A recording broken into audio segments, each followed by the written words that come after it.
Réduire l'empreinte carbone des élevages tout en régénérant les sols et la biodiversité, c'est le pari du programme d'intérêt général Les Deux Pieds sur Terre, au sein duquel Danone et ses partenaires accompagnent plusieurs groupes d'éleveurs dans la transition vers une agriculture régénératrice.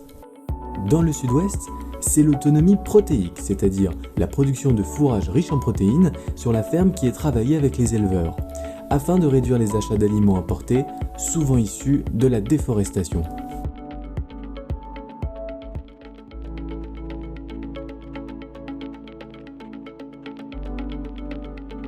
Bonjour, je me présente, Gilles Baradat, associé avec Loïc Fauveau et Marcel Etcheverry sur une exploitation laitière dans les Pyrénées-Atlantiques. En fait, on est à 15 km au nord de Pau. L'exploitation, elle est ancienne, on doit être à la 3e génération. Et donc moi, je suis agriculteur depuis 25 ans, quoi. On est sur une parcelle de soja, semée en semi-direct. Le but de cette opération, c'est de faire une double culture, avec très peu de mécanisation dessus, quoi. Ici, on a semé de l'orge à l'automne, récolté en juin et semé en semi-direct du soja. Ce soja est destiné pour nourrir les vaches en tostage. Cette transition vers l'agriculture régénératrice, c'est un processus long et il faut savoir que l'idée c'est bien d'entraîner l'ensemble des agriculteurs mais que tous ne sont pas au même niveau de réflexion. Certains sont très avancés dans les démarches alors que d'autres sont plus à un stade d'information et de sensibilisation.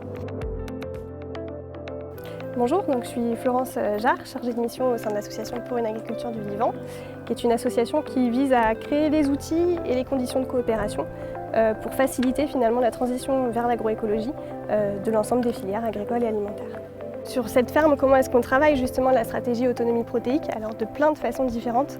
Les associés Gilles et Loïc font premièrement du maïs lablab, donc du maïs associé à une légumineuse, pour justement produire de la protéine au sein même de ce fourrage et couvrir aussi un peu plus les sols.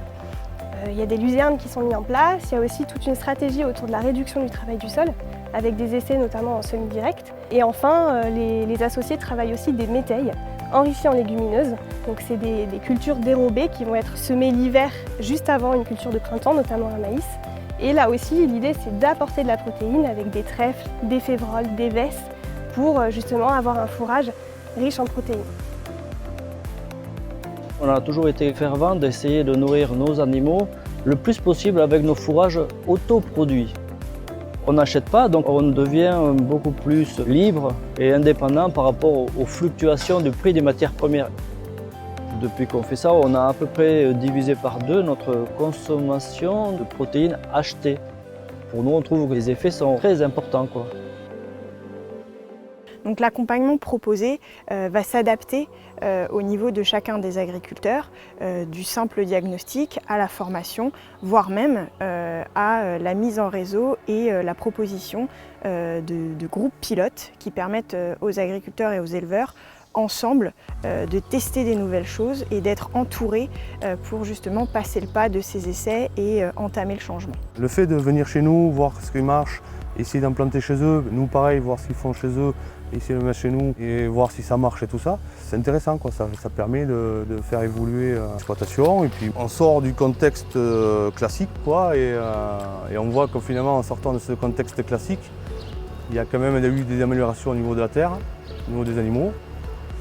Il y a un lien important dans santé des sols, santé des plantes et santé des animaux. Puisque nous, de notre expérience, de ce qu'on peut dire, c'est que depuis qu'on a vraiment une grande diversité d'alimentation de nos animaux, on a une grande résilience pour les cultures en elles-mêmes, dans les rendements, dans les productions. Le fait d'avoir un précédent toujours un peu de légumineuses, ça soutient bien la fertilité de la culture d'après, quoi. Et pour les animaux, le fait d'avoir une grande diversité, il y a quand même des animaux qui sont en santé, quoi. Des cultures bien conduites, des animaux en santé, il n'y a pas de traitement curatif à faire, c'est notre plaisir, quoi. On est des passionnés quand même, hein, à la base. Hein. C'est ça notre métier, c'est être au service d'un troupeau laitier et aussi de nos cultures, pas l'inverse, quoi.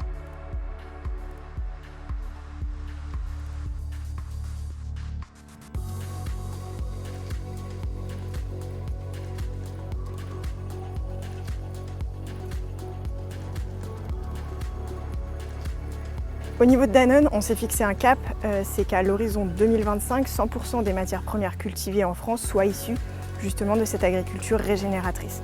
Donc on est capable de mettre à disposition des moyens techniques, des moyens financiers, mais on sait bien que c'est au niveau de chaque ferme que le changement sera impulsé et que les changements de pratiques se feront.